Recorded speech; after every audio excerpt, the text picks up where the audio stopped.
வணக்கம் நேர்களே, நான் உங்கள் ஆஸ்ட்ரோ பூர்ணா. இன்னைக்கு நாம பார்க்கக்கூடிய சிறப்பு தலைப்பு செவ்வாய் பயிற்சி.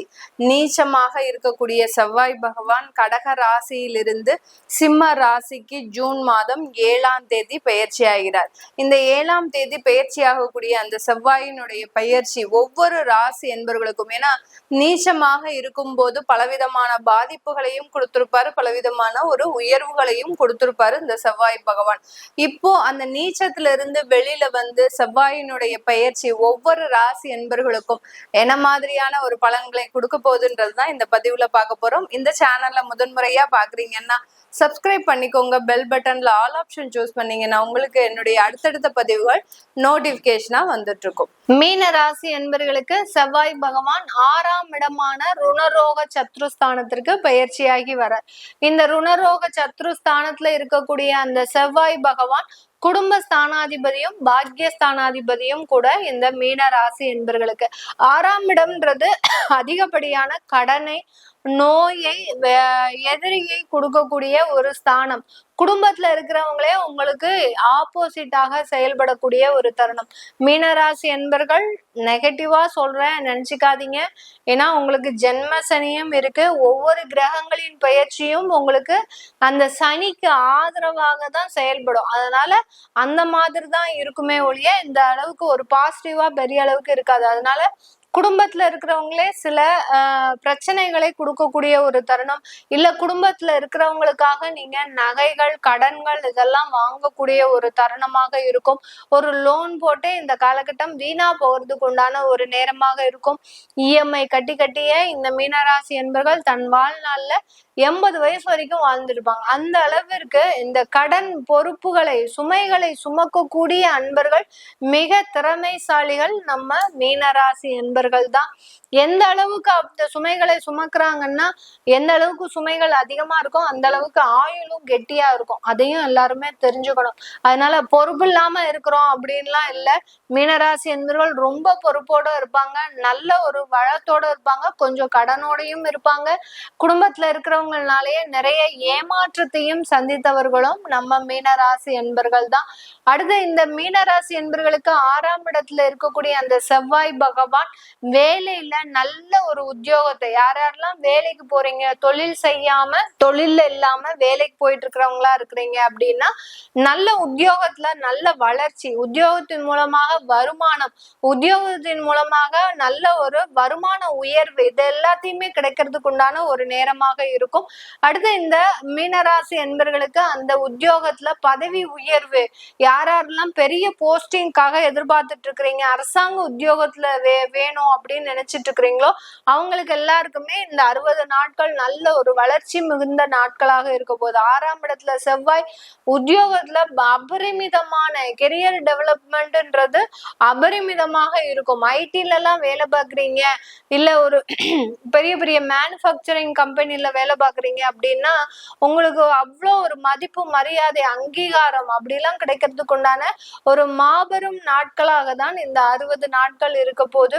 அதனால உழைப்பே தெய்வம் அப்படின்னு இந்த ஒரு 60 நாட்கள் கண்மூடித்தனமாக வேலை செய்யுங்க. மிக பெரிய வளர்ச்சியை இந்த மீனராசி என்பர்கள் சந்திக்க முடியும். தொழில் ரீதியாக உங்களுக்கு இந்த காலகட்டம் கொஞ்சம் சில கடன் உபாதைகள் அதிகரிக்கக்கூடிய ஒரு நேரம். யார்கிட்டயாவது ஒரு இன்வெஸ்ட்மெண்ட் பார்த்து வச்சிருந்தீங்க அப்படின்னா அந்த இன்வெஸ்ட்மெண்ட்னால கொஞ்சம் லேக் ஆகிறதுக்கு உண்டான ஒரு டைமா இருக்கும். அந்த இன்வெஸ்ட்மெண்ட்டை கொடுத்துட்டு உங்களுக்கு செலவுக்கு பணம் இல்லையே அப்படின்ற மாதிரியாக கொஞ்சம் உங்களுக்கு அந்த தடுமாற்றங்கள் ஏற்படக்கூடிய ஒரு நேரமாக இருக்கும். அதுதான் அந்த தொழில் ரீதியாக அந்த ருணரோக சத்ருஸ்தானத்துல இருக்கும்போது பாதிப்புகளை கொடுக்க போறார். தொழில் ரீதியான காம்படிஷன்ன்றது இந்த மீனராசி அன்பர்களுக்கு அதிகரிக்கக்கூடிய ஒரு நேரம். நிறைய பேருக்கு பாத்தீங்கன்னா இவங்களுக்கு தெரியாமலேயே அந்த நிறைய எதிரிகள் இவங்களையே வளர்த்திருப்பாங்க. அதாவது வீட்டுல எப்படி நம்ம பெட் அனிமல்ஸை வளர்க்குறோமோ அந்த மாதிரி இந்த மீனராசி என்பர்கள் தன்னுடைய எதிரிகளை இவர்களே வளர்த்துட்டு இருப்பாங்க. அந்த அளவிற்கு ஒரு நட்பு பாராட்டக்கூடியவர்கள் நம்ம மீனராசி என்பர்கள். இப்போதான் அவர்களுடைய சுயரூபம் உங்க கண்ணு முன்னாடி வந்து நிக்கிறதுக்கு உண்டான ஒரு நேரமாக இருக்கும் இந்த மீனராசி என்பர்களுக்கு. இந்த மீனராசி என்பர்கள் அந்த 6ஆம் இடத்திலிருந்து உங்களுடைய பாக்கியஸ்தானத்தை பார்க்கறதுனால எவ்வளவோ துன்பங்கள் வந்தாலும் பிரச்சனைகள் வந்தாலும் நீங்க செய்த புண்ணியங்கள் மூலமாக அதை மிக எளிதாக சமாளிக்கக்கூடிய ஒரு நபர்களாக தான் இந்த அடுத்த 60 நாட்களுக்கு இருக்க போது.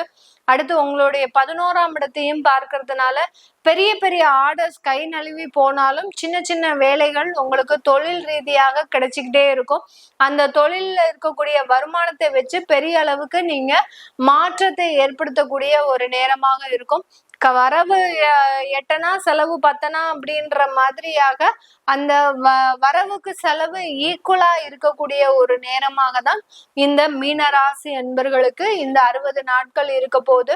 இந்த காலகட்டம் குழந்தைகள் மூலமாக அதிகப்படியான ஒரு வளர்ச்சிகள், குழந்தைகளுக்கு தேவையான சில விஷயங்களை நல்ல ஒரு உயர்ந்த அளவுல செய்யக்கூடிய ஒரு நேரமாகவும் இந்த மீனராசி என்பர்களுக்கு இருக்க போது. இந்த காலகட்டத்துல வியாதிகளினுடைய தொந்தரவுகள் அதிகரிக்கக்கூடிய ஒரு நேரம். வியாதிகள்னால மிகப்பெரிய அளவுக்கு உங்களுக்கு மிகப்பெரிய அளவுக்கு அந்த மன உளைச்சல்களும் அதிகரிக்கக்கூடிய ஒரு நேரம். ஏதாவது ஒரு அடுத்தடுத்து ஒரு வியாதிகளோ ஒரு உடல் பலவீனங்களோ ஏற்படுவதற்குண்டான ஒரு நேரமாக தான் இந்த ராசி என்பர்களுக்கு அமைய போகுது. இந்த மீன ராசி என்பர்களுக்கு அந்த 9ஆம் இடத்தையும் பார்க்கறதுனால கண்டிப்பாக அந்த வியாதியிலிருந்து நிவாரணம்ன்றது கண்டிப்பா கிடைக்கக்கூடிய ஒரு நேரமாக தான் இந்த மீன ராசி என்பர்களுக்கு இருக்கும். இது எல்லாமே நம்ம கோச்சார நிலவரப்படி பலன்களை சொல்லிட்டு இருக்கிறோம்.